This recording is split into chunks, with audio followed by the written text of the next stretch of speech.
Assalamualaikum warahmatullahi wabarakatuh. Perkenalkan, nama saya Fitriansyah dari kelas S6A dengan nomor NPM 202021500054. Yang terhormat kepada Bapak As'ad selaku dosen pengampu mata kuliah Akhlak dan Etika serta teman-teman sekalian. Pada kesempatan kali ini saya akan membawakan materi bertemakan akhlak serta etika. Yang pertama adalah pengertian mengenai akhlak dan keutamaannya. Menurut istilah etimologi atau bahasa, kata akhlak berasal dari bahasa Arab, yaitu khulukun, yang mengandung arti budi pekerti, tingkah laku, perangai, dan tabiat. Sedangkan secara terminologi atau istilah, makna akhlak adalah suatu sifat yang melekat dalam jiwa dan menjadi kepribadian. Dari situlah memunculkan perilaku yang spontan, mudah tanpa memerlukan pertimbangan.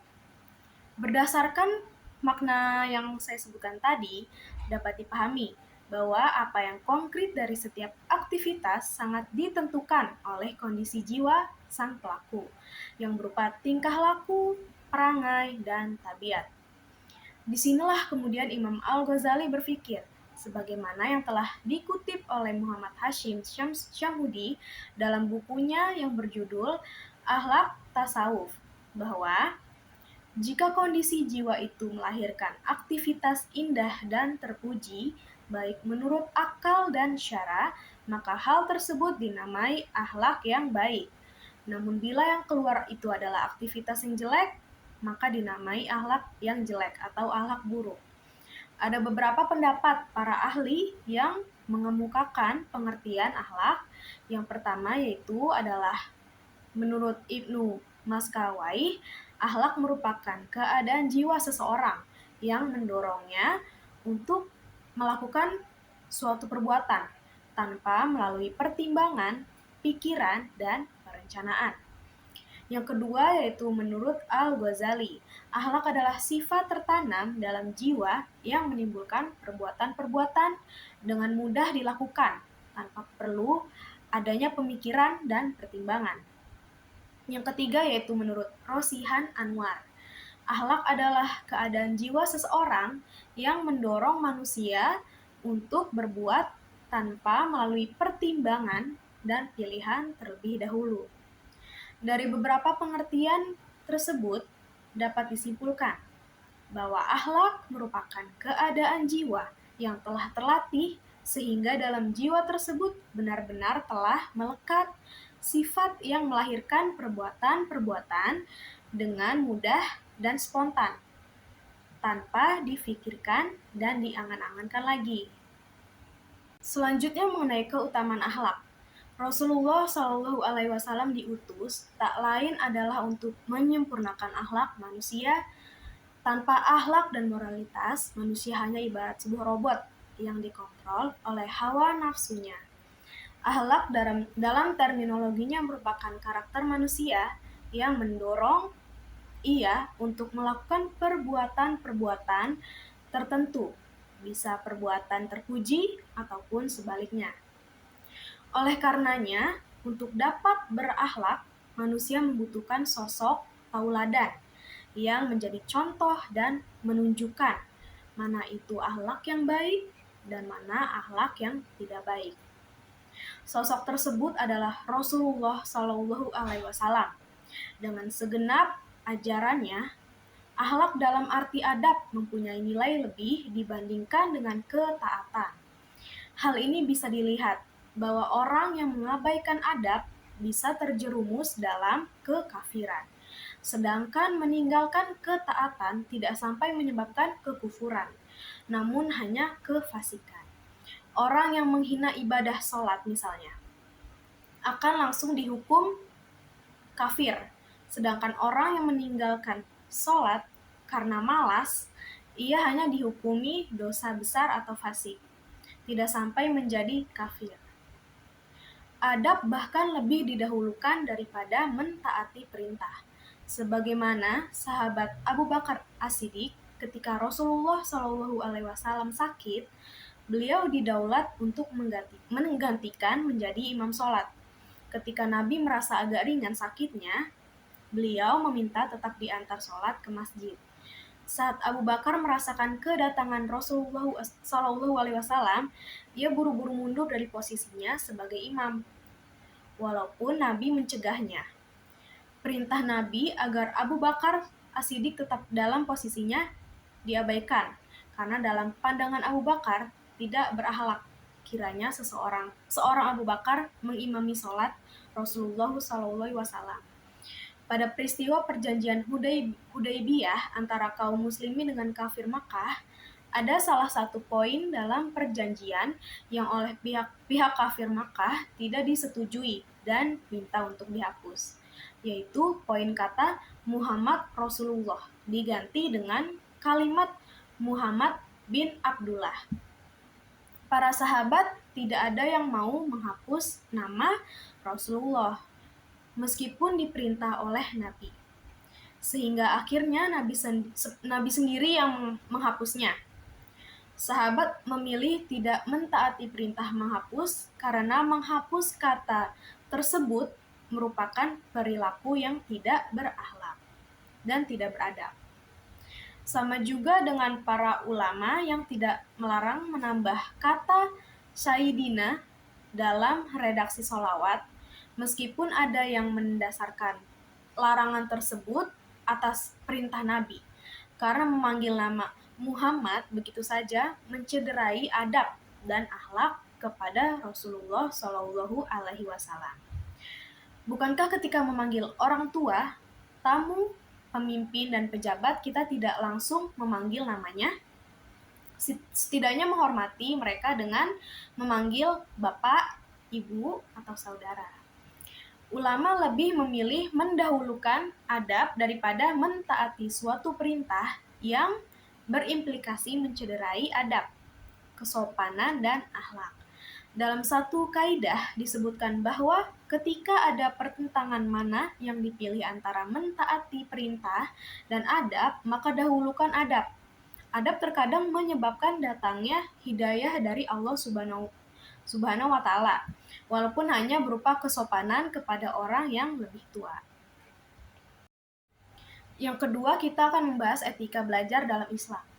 Manusia tidak dapat hidup tanpa pedoman. Pada kenyataannya, kehidupan manusia dipengaruhi oleh berbagai norma yang mengatur dan mengarahkan secara konkret tentang bagaimana harus bertindak.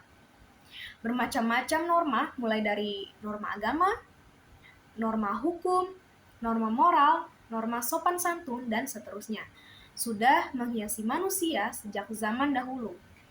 Aturan tersebut sangat dibutuhkan oleh manusia dalam mengatur hidup dan kehidupan.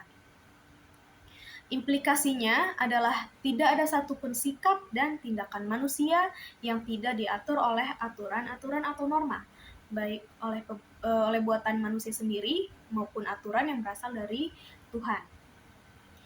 Mengenai etika belajar dalam Islam, Imam Al-Ghazali merumuskan beberapa konsep etika. Yang pertama adalah mensucikan jiwa atau yang biasa disebut dengan istilah Tazkiyatu an-Nafs. Dalam kitab Ihya Ulumuddin karya Imam Al-Ghazali menekankan betapa pentingnya pensucian jiwa sebelum belajar.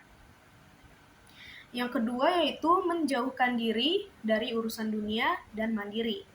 Etika kedua bagi orang yang menuntut ilmu disebutkan Imam Al-Ghazali adalah menyedikitkan hubungan-hubungan dengan dunia. Maksudnya adalah meninggalkan hal-hal yang berhubungan dengan duniawi di dalam hati, bukan berarti meninggalkan amal dan kegiatan-kegiatan kehidupan ini. Manusia dalam hubungannya senantiasa memiliki aktivitas tertentu bersama keluarga, sanak saudara, anak, harta, dan hal duniawi lainnya. Yang ketiga itu tidak bersifat sombong. Setiap orang memiliki kelebihan dan kekurangan yang terdapat dalam dirinya. Hal ini merupakan suatu keadaan yang mutlak sebagai penyebab adanya perbedaan pada masing-masing individu. Namun keadaan ini tidaklah harus menjadikan perpecahan, melainkan menjadikan persatuan yang saling melengkapi. Yang keempat itu tidak mendengarkan banyak perbedaan bagi murid yang baru menuntut ilmu. Banyak perbedaan yang ada di dunia ini, baik perbedaan secara sifat, sikap, dan perilaku, gaya hidup, serta pemikiran atau ideologi. Semua perbedaan ini terjadi hendaklah menjadi sebuah kekayaan dan menjadi rahmat bagi semua umat di dunia ini. Di samping itu, perbedaan ada kerap kali diartikan sebagai suatu perselisihan yang tolak ukurnya kebenarannya ialah bersifat relatif atau dapat dibenarkan, dapat pula disalahkan sesuai dari sudut mana yang kita memandangnya. Yang kelima itu tidak meninggalkan suatu cabang ilmu dalam menuntut ilmu. Seseorang hendaknya tidaklah meninggalkan mempelajari suatu bidang ilmu sebelum ia benar-benar menguasai bidang ilmu tersebut.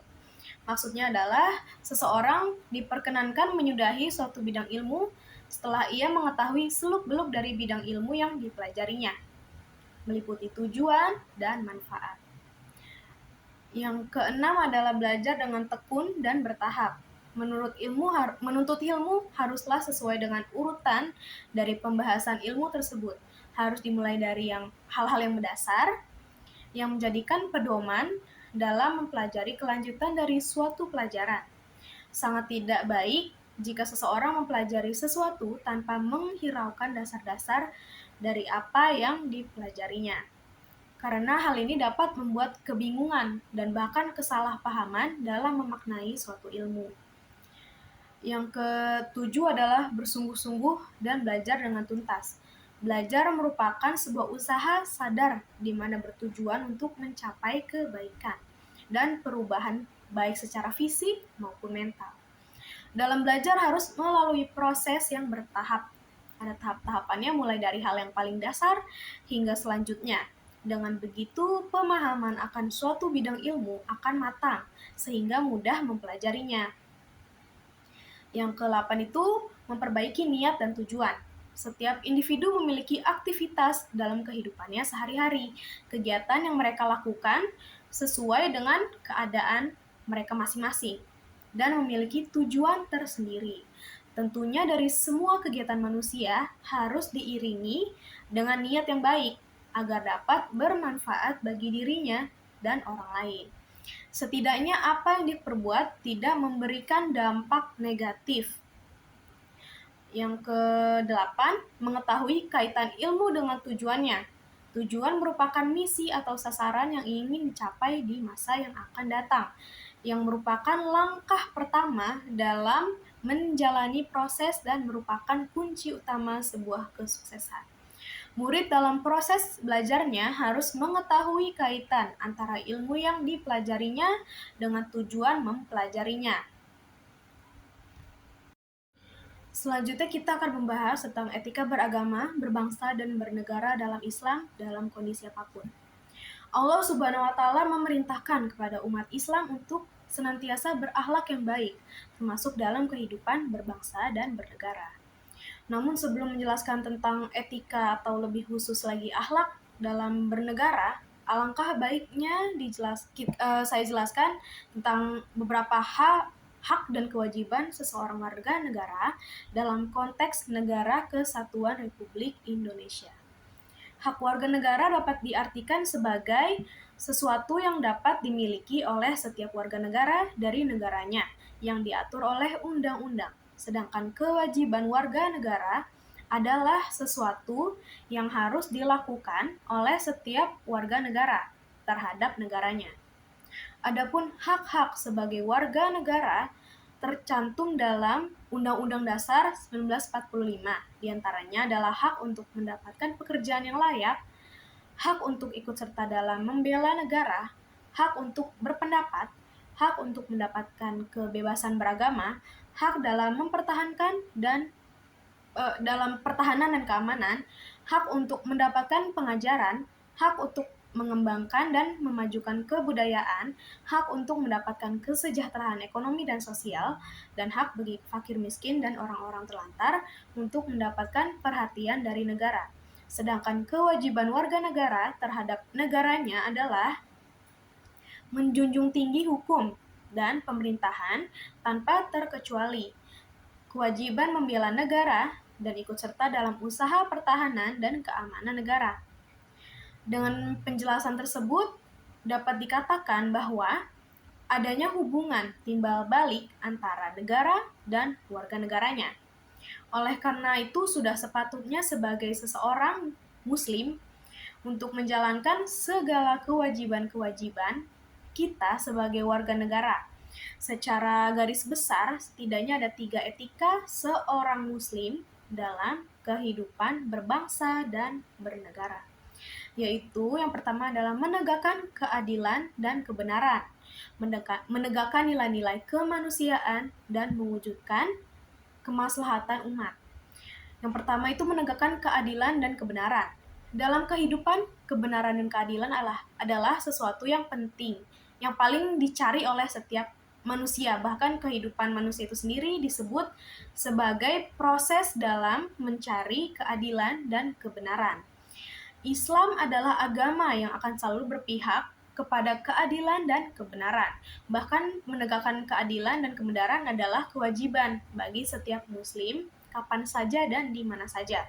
Karena saking pentingnya keadilan dalam kehidupan manusia, Allah Subhanahu wa taala memerintahkan kepada orang-orang beriman agar selalu menegakkan keadilan dan kebenaran sebagaimana yang tercantum dalam Al-Qur'an, surah Al-Maidah ayat ke-8. Hai orang-orang yang beriman, hendaklah kamu jadi orang-orang yang selalu menegakkan kebenaran karena Allah menjadi saksi dengan adil. Dan janganlah sekali-kali kebencianmu terhadap suatu kaum mendorong kamu untuk berlaku tidak adil. Berlaku adillah, karena adil itu lebih dekat kepada takwa. Dan bertakwalah kepada Allah, sesungguhnya Allah Maha mengetahui apa yang kamu kerjakan. Yang kedua yaitu menegakkan nilai-nilai kemanusiaan. Secara genealogis, manusia diciptakan oleh Allah Subhanahu wa taala dari jenis yang sama, dari nenek moyang yang sama, dan dari bahan yang sama. Persamaan inilah yang menjadi dasar pentingnya menegakkan nilai-nilai kemanusiaan. Penegakan nilai-nilai kemanusiaan dalam Islam menjadi tujuan diturunkannya syariat yang mencakup 5 hal, yaitu hak beragama, hak hidup, hak intelektual, hak kekayaan, dan hak keturunan. Secara sosiologis, ajaran Islam akan mengerucut pada 5 hal tersebut, karena 5 hal tersebut merupakan sesuatu yang sangat primer dan utama dalam kehidupan manusia. Dengan demikian, seseorang muslim berkewajiban menegakkan pentingnya nilai-nilai kemanusiaan dalam kehidupan berbangsa dan bernegara. Apabila ini terwujud, maka cita-cita menjadi negara yang balatun tayyibatun warabbun ghafur akan tercapai. Ketiga, mewujudkan kemaslahatan umat. Inti daripada syariat Islam adalah terwujudnya kemaslahatan umat. Kemaslahatan ini bersifat material maupun non-material, baik untuk dirinya dan juga untuk orang lain. Kemaslahatan adalah sesuatu yang bersifat universal, berlaku di mana saja dan kapan saja, sehingga harus diperjuangkan oleh setiap manusia. Dalam berbangsa dan bernegara, kebijakan atau keputusan hukum harus mengacu kepada terwujudnya kemaslahatan umat, dikaitkan dengan kemaslahatan. Dengan demikian, peran serta seseorang muslim dalam politik secara umum dan kebijakan secara khusus adalah ikut serta mendorong terwujudnya kemaslahatan umat.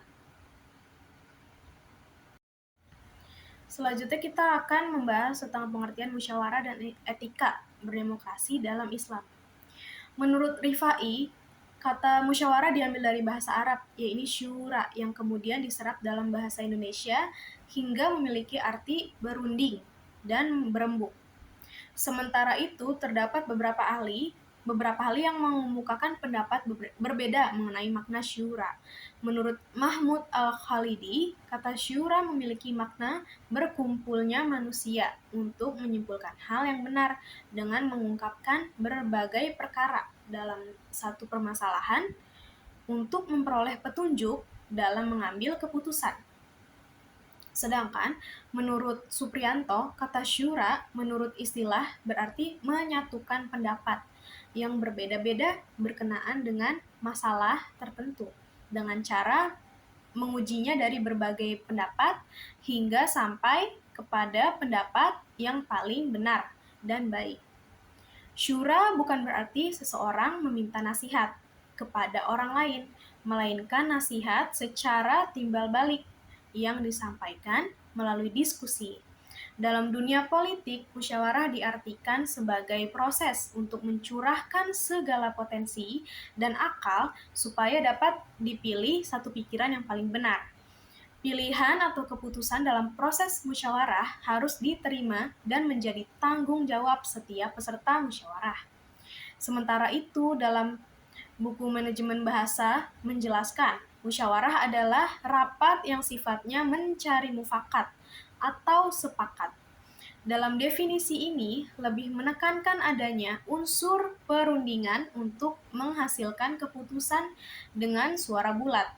Dari beberapa pendapat ahli tersebut dapat ditarik kesimpulan bahwa bermusyawarah merupakan bentuk dari kedewasaan diri dalam upaya menyelesaikan masalah. Karena dalam musyawarah kita dapat belajar menghargai pendapat orang lain dan tidak mementingkan diri sendiri. Keputusan yang diambil dalam musyawarah biasanya berdasarkan kesepakatan bersama, bukan kesepakatan individu maupun golongan. Sebuah musyawarah biasanya mempunyai ciri-ciri, diantaranya itu dilakukan oleh lebih dari 2 orang. Yang kedua, semua orang melaksanakan musyawarah mempunyai kedudukan yang sama.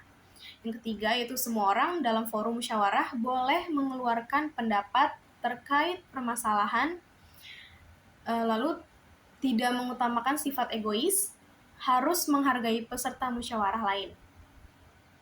Lalu syarat pelaksanaan musyawarah itu, yang pertama adalah agenda pelaksanaannya harus jelas. Yang kedua dipimpin oleh 1 orang saja. Yang ketiga itu peserta musyawarah diberi waktu dan kesempatan yang sama dalam mengemukakan pendapatnya. Yang keempat, pemimpin harus mampu mengambil keputusan terhadap hasil musyawarah secara adil. Yang kelima, hasil akhir musyawarah harus dilaksanakan sesuai keputusan prinsip pelaksanaan musyawarah. Pendapat disampaikan secara santun, menghormati adanya pendapat yang berbeda dari orang lain, mencari titik temu dari pendapat-pendapat yang telah diungkapkan secara adil dan bijaksana, lalu menerima keputusan bersama secara besar hati, melaksanakan keputusan bersama.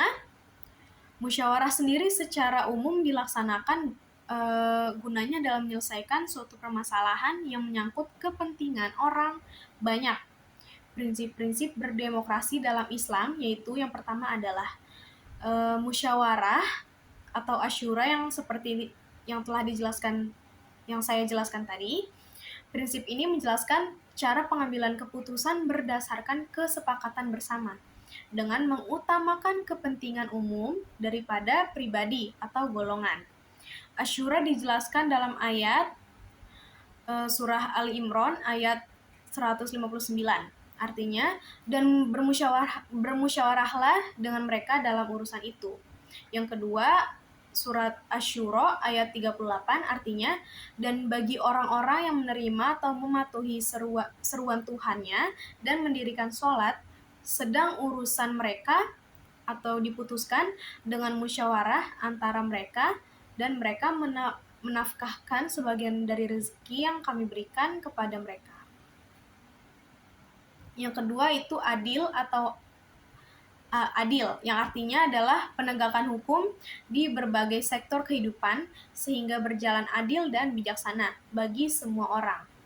Ayat Al-Quran yang menjelaskan prinsip ini adalah Quran Surah Al-Maidah ayat ke-8 yang artinya, berlaku adillah karena adil itu lebih dekat kepada takwa, dan bertakwalah kepada Allah, sesungguhnya Allah Maha mengetahui apa yang kamu kerjakan. Yang kedua itu surah Asy-Syura ayat 15 yang artinya, aku beriman kepada semua kitab yang diturunkan Allah dan aku diperintahkan supaya berlaku adil di antara kamu. Allahlah Tuhan kami dan Tuhan kamu. Bagi kami amal-amal kami dan bagi kamu amal-amal kamu. Tidak ada pertengkaran antara kami dan kamu.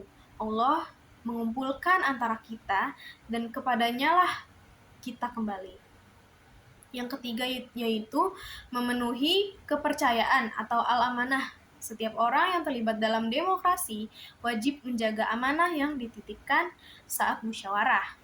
Prinsip amanah terdapat dalam surat An-Nisa ayat 58, yang artinya, sesungguhnya Allah menyuruh kamu menyampaikan amanat kepada yang berhak menerimanya dan menyuruh kamu apabila menetapkan hukum di antara manusia supaya kamu menetapkan dengan adil. Berikut yang dapat saya sampaikan, kurang dan lebihnya saya mohon maaf. Wassalamualaikum warahmatullahi wabarakatuh.